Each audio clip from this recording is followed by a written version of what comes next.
mwabona president kale na kisendi karunga bali mbosi lakini muamelu sake mali bali mi bakabarunga 1 milioni 300 tachire wana sakanya kule bandu bafoti Kenya kana kubolele bandu bafoti Kenya kisendi cha balimi chachire wana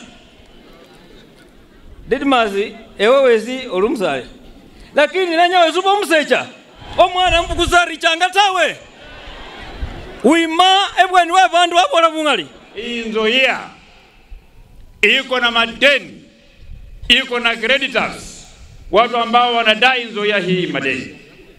Na wale watu ambao wanadai Nzoia hii madeni walienda kotini wakatafuta aukishonia mwenye anatembea na makaratasi kwa mfuko akitafuta matrakta ya Nzoia auze, akitafuta magari ya Nzoia auze.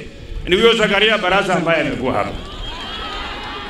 Sasa tukiongea maneno ya Nzoia, tuondoe maneno ya biashara katika Nzoia Sugar. Hii Nzoia Sugar, safari yake ya kuprivatize Nzoia Sugar haijaanza mwaka ambao uliisha.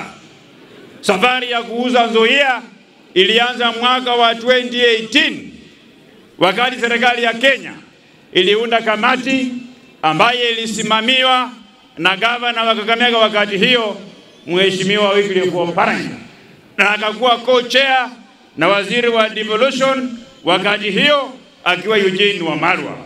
Wakafanya mkutano, Eugene Wamalwa akatia sahihi kubwa, gavana ule wa Kakamega akatia sahihi kubwa, wakasema Nzoia iko na financial epilepsy, wakasema iuzwe.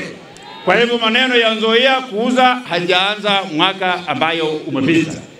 Kwa hivyo wale ambao wanashinda wakitupatia lecture vile Nzoia inaenda kuuzwa, vile Panpepe iliuzwa, expert wa hiyo maneno ya kunegotiate na kuuza kuanzia kwa Panpepe mpaka kwa Nzoia ni huyo waziri Eugene Wamalwa ambaye ameingia hapa wa zamani.